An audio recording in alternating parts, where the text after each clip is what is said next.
Alright, working on my 95 or late 95 F-350 with a 7.3 Powerstroke in it. And we're coming into trying to get coolant to go in this thing. So we got a new expansion tank. You got the, you can't even closely see it at all. Not really. But anyway, I have the T44E water pump from International, the one that has the bypass coolant filter on it and kind of routes down differently. So we'll get that finished, installed today. I know for a fact this truck definitely hit something, because after looking at it for a while, it has some angle iron here welded in place in a few spots, a couple cracks here and there in the radiator, core support. However, it's fairly straight. Latch doesn't quite line up right. But anyway, what we're looking at is this radiator I got, this aluminum radiator, because the old original one over here doesn't look bad on this side, but let's go ahead and look over here real quick. On the opposite side, nearly every single fin group and opening is clogged. There's a few up here in the corner you can barely see through, and once you get down here to the center, it's a no-go. And anyways, the interior of it is pretty well clogged. I could flush it and get it cleaned, and I called the local shop, and the price they quoted me was actually surprising. I thought it was going to be reasonable, but it was nowhere near close to reasonable. So I got an aluminum replacement radiator. I honestly don't remember what this one is called. Either way, it comes with some fittings, or plugs really, because it goes in the hole and plugs it on the back side here. So right here we have a hole, and that is what takes our coolant from this top line right here. However, being that it's a holiday, hardly anything is open, and the only thing I could find at the farm supply was this one. So 1/4 inch ID, 1/8 inch MIP brass. So what we need is we actually need, I want to say, we'd probably need this to be, oh man, maybe 3/8. I feel like that's almost too big though. But looking at it right here, we can see that trying to do this one-handed is not fun. It's like putting in after the guy she told you not to worry about. Like a hot dog in a hallway in there. So for the time being, I'm going to install it, and just to try and get the truck to turn over, and because I did the under valve cover harness and the gasket, the injectors, cleaned them, got new cups and O-rings in there, so it's just going to need to run. It's not going to get hot. I just need to burn all the oil out of the exhaust, and that'll take a while anyway. So really, this line doesn't need to be here, but I'm just trying to get something in there for now until I can get the correct one in the next few days. So it threads in there properly. This is a National Pipe thread, so I just gotta be careful because I don't want to waller it out by accident, because it's aluminum and this is brass.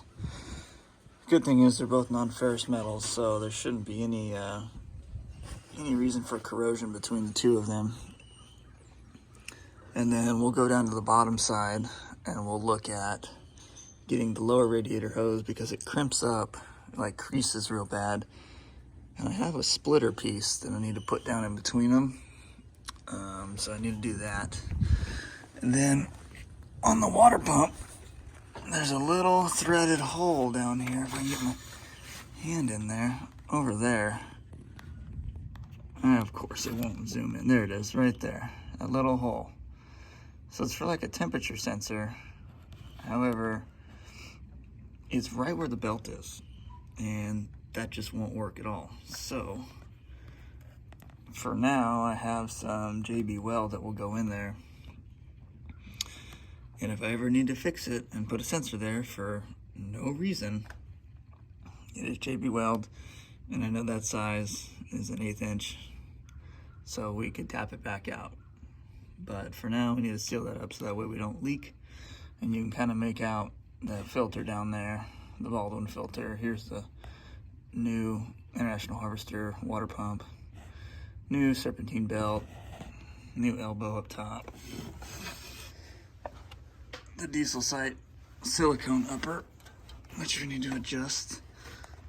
You got to remember, be very careful with these. They're extremely close. That's actually a really good distance. Looks like it's dang near almost a 1/4 inch. Most of these will be way closer than that. So that's actually really good. But you got to check all the way around because it goes all the way up and around the AC compressor. So need to finish cleaning up here, and I'll bring you back in just a minute once we get down on the bottom. And still got to do the downpipe for the exhaust. So we're almost there to getting it ready to fire up, but we still got a lot of stuff to do first. Okay. So we're into the truck now looking, and we have our first fitting up over there. So I've actually just taken this plug out right here. You can see over there. Now this one, the hose isn't all the way on, but that's okay for right this second. And I just took this little plug out of that hole, and we're going to get our other barbed insert for the transmission cooler lines. So this one, this bigger line, actually here I can take it off so we can see it. I believe this is actually a very small return line for coolant. So as you can see, it's got an extremely small hole to keep some back pressure in it, keep it from becoming more of a main drain, I guess. I'm not entirely certain. I could totally be wrong, and I might be. But either way, this is for coolant to circulate back. So we can put that on. And the background light is helpful because of this awesome little puck light that I have here. This is not a snap-on. This is one of the bronze from Harbor Freight. It's like 50 bucks. It literally stays charged for nearly 8 hours. And this is out of the box, and it's been running for a while now with no sign of showing that it's going to stop working.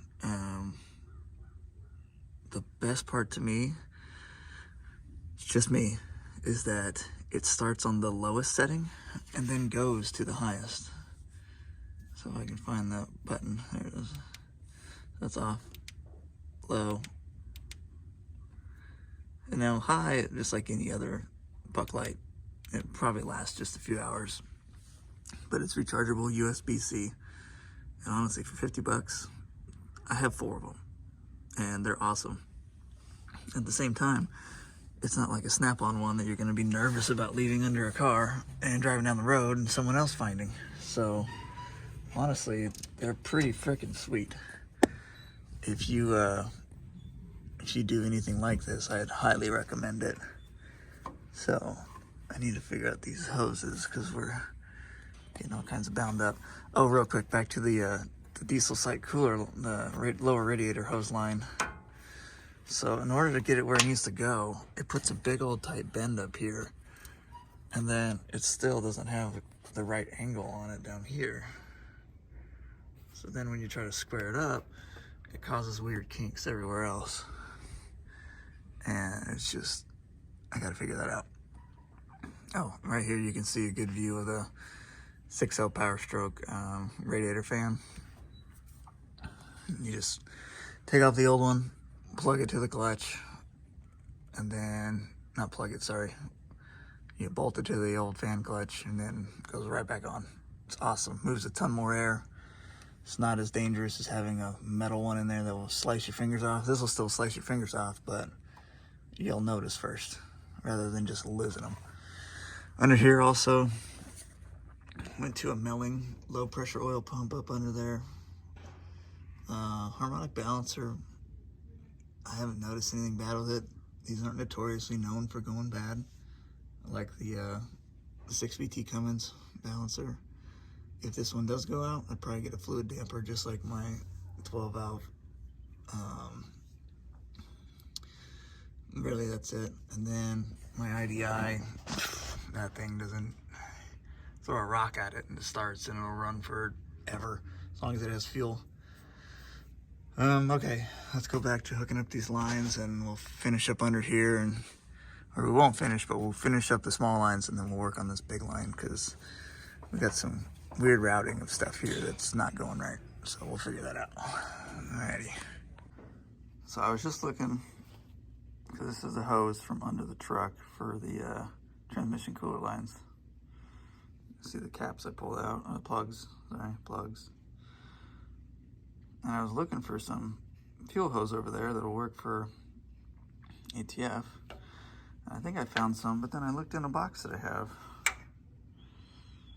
And I have this. This is why I am happy with saving parts. This is a fuel line part. Yeah, it's old. I think it's 3/8 line. I mean, it'll work for now, but it's the same thread pitch, same size. I just checked it against the plug that goes right here. And then I checked the thread, they're identical. So, this is as good a reason as any to me. Yeah, I'm jumping around, you know, whatever. But now I'm going to save that, because I guarantee at one point I'll need that. And look at that. Fits in. I mean, they don't get much better than that. Alright, on to the next issue. Trying to finish figuring out what goes underneath. So the hose I have under there is the original hose.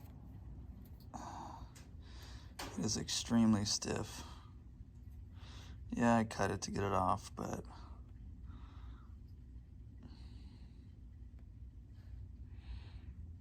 outside of that fray right there, it's okay. I haven't seen any major cracks in it from what I've looked at.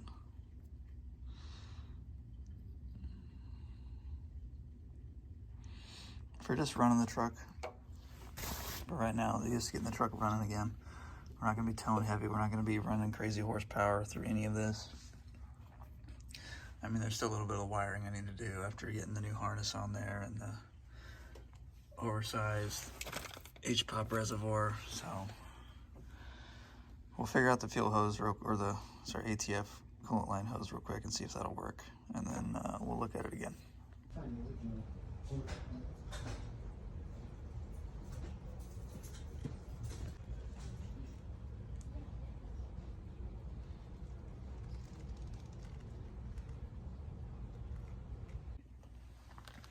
Alright, so we got everything, what I can tell is tight and buttoned up. And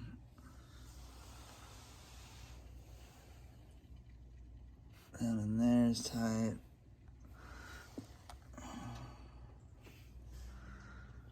We do still have that stupid hole. I've read through the instructions again. It doesn't mention anything about that. So I'm curious if it's just a surface hole that has threads in it. You know what? I'm actually gonna go grab my, my plumbing camera and take a look. We'll see. I'll come right back. So let's go back in there again.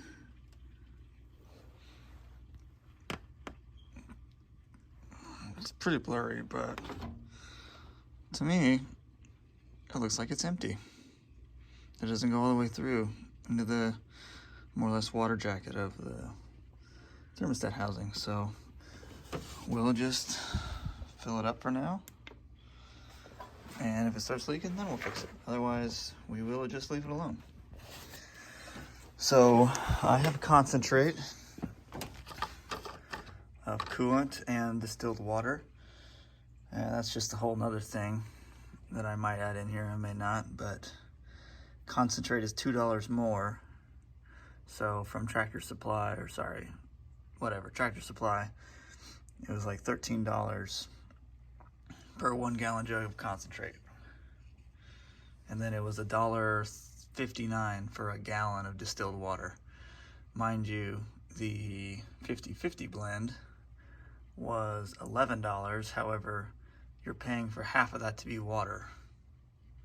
So if you were to add, to me, if you were to add that up, a total 8 gallons to get what you would need. I really hope the math is in my favor on this one, and that it would actually be, it would work out in my favor. So, oh, we don't need the Dello. But we have 6 gallons here, because I have the Powerstroke, and then the IDI. So, we will try and fill one up, and then we'll fill the other up. But really, we're not worried about the IDI right now. We're just worried about the Powerstroke. Okay, so poured a gallon in. Fairly certain I lost at least half a gallon. The drain petcock was open when I thought it was closed, so good reason to start with the water. It's cheaper, and that way you're not just completely dumping antifreeze on the ground. So now we'll try again with water, and we'll just try to account for it. We're not going to be perfect. It's an old diesel engine. It's not going to be tuned up. These things can take a beating and just keep going. So if we were doing high horsepower, then I'd really care about it, but we're not. It's going to tow trailers with a tractor on it. It's not going to be getting anything heavy. It's just going to be a work truck for the rest of its life.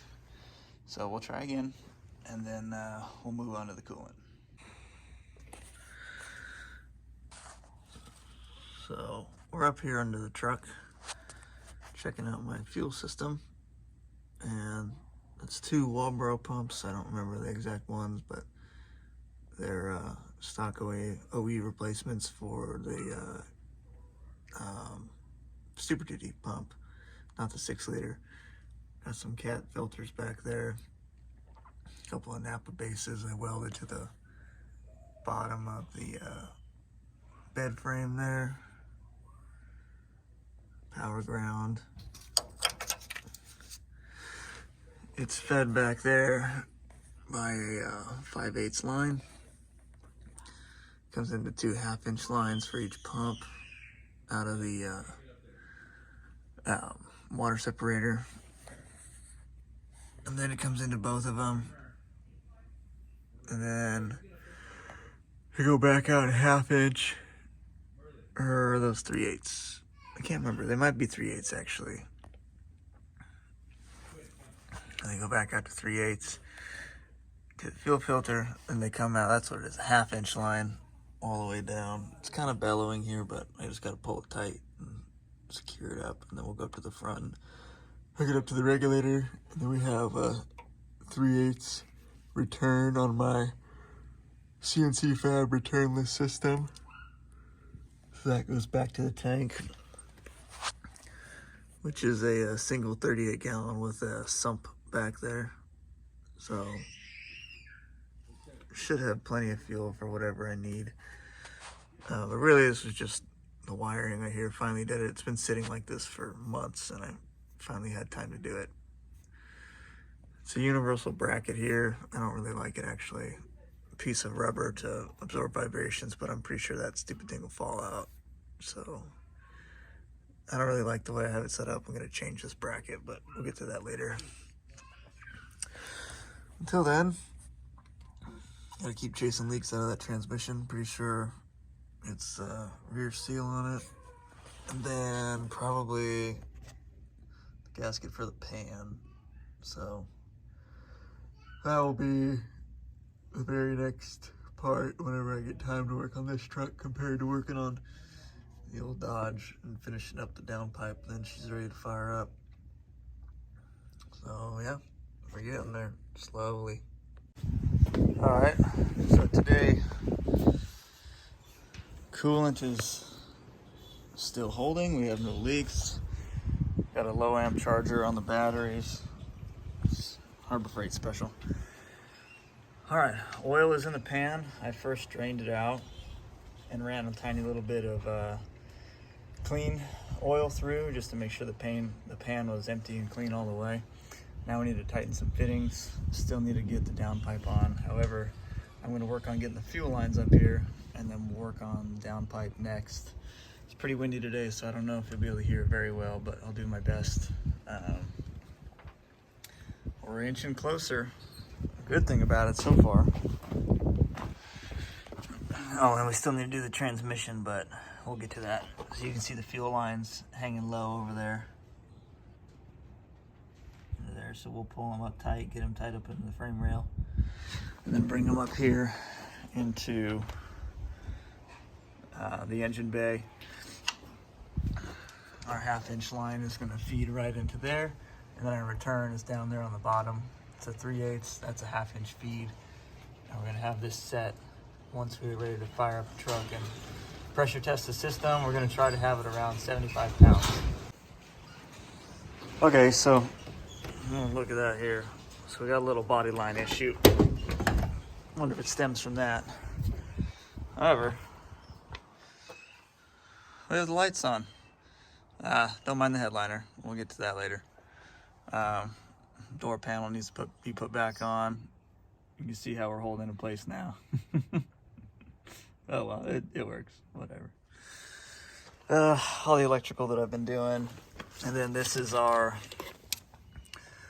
signal wire. So when we key on is when the fuel pump will kick on, and you can see we already have the LED relay in here for the turn signals and brake lights, because those are all LED. Sorry, I keep forgetting I have a camera in my hand. However, up under here, where is that button at? There we go. Still need to tighten down. Oh wait, did I do it last time? Oh no, I need to get it all the way done. Our brake pedal sensor right there for the lights. It's being funky. I think I need to loosen those bolts more and readjust it or change it around. Because right now it's not sitting all the way on there, and I can't get the washer and the clip on there to hold it in place. I mean, it would work. You can see that it moves. You can see it moves when I...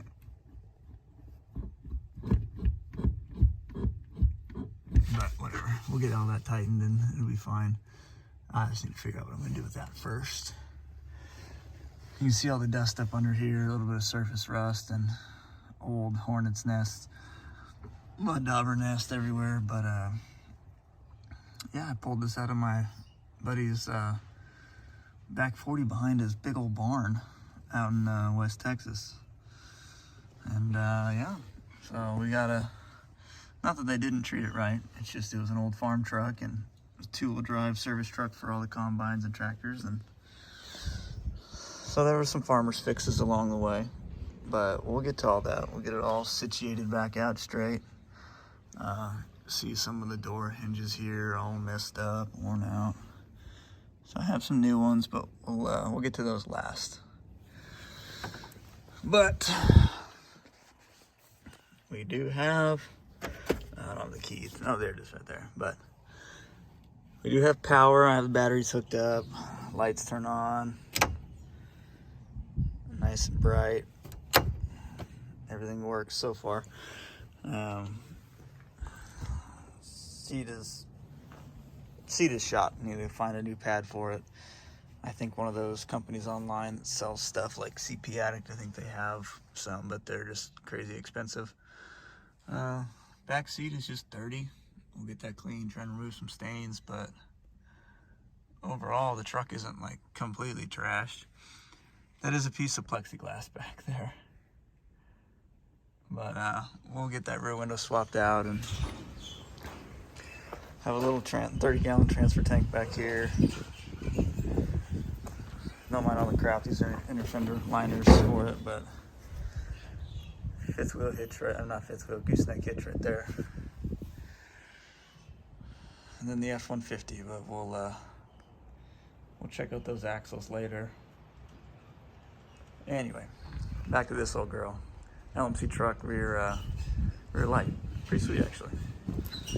Oh, and this door doesn't work because someone cut the wires and now it will not release no matter what we do. So we gotta figure that out. Oh, I just found a bunch of stuff back here that I didn't realize I had. 4 door handles. Oh, dang. Yeah, I thought I was gonna have to order all these. Plastics. Door repair kit. Oh, this is all a door repair kit. What? When did I get these? Oh my gosh, okay. Well, Damn, that's driver's side, passenger side. Alright. Yeah. There we go. Alright, sweet. Okay. So, still obviously finding stuff, but that's good. I didn't realize I had that. We'll get to these fuel lines up under here. They're hanging low to the floor. Either way, sorry, thinking of an old song. We gotta get up under there. You can see right here, we have, that's the power for fuel pumps back there. So we gotta pull these lines straight and we'll get it going. Okay, so we got the fuel lines hooked up. This right here is our feed.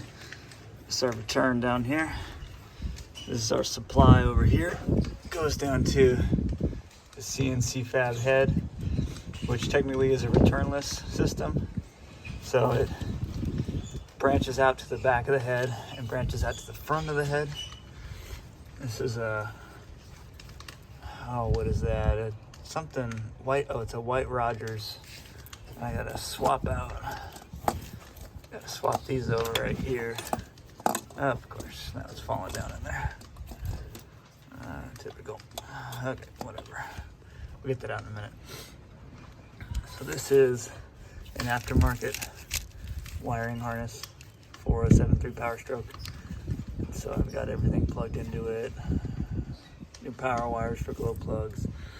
I have new glow plugs under these heads. I mean these valve covers, new valve cover gaskets. The injectors, I just simply did a new O-ring kit on there and new injector cups. Obviously flush the coolant system, flush the oil out. We have an H-pop spacer here, which adds something like, I want to say it's like 30 or 40 extra percent over standard capacity of oil for the H-pop system. So instead of being about, I think it's like right in here is standard,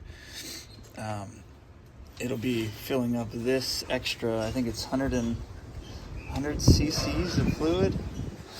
Can't remember for sure, but I believe it's 100 cc's of fluid on top of what's already in, gonna fill up to here.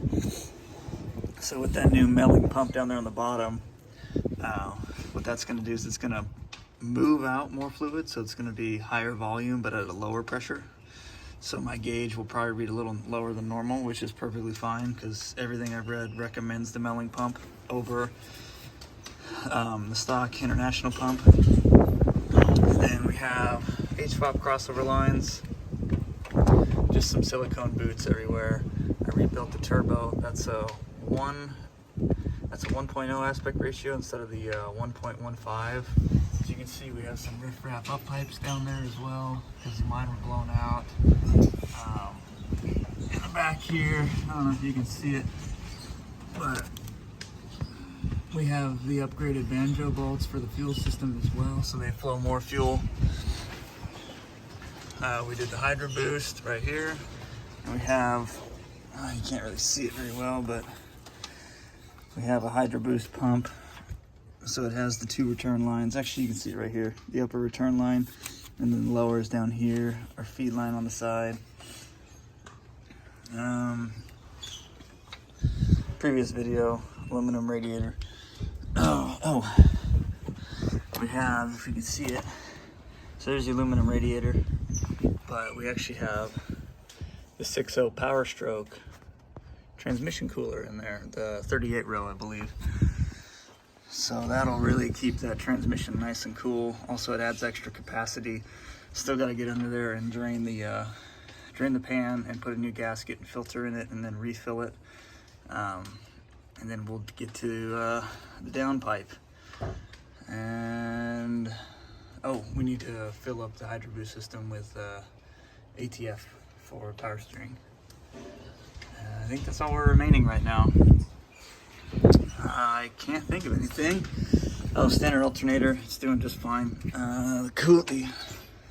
Over the standard coolant line that usually comes up here and wraps over, with that international water pump, it actually drops it down here. Where is it? Here it is, and it feeds off the side of it down there. So it's actually not running over the top of your alternator anymore. So it kind of cleans it up here.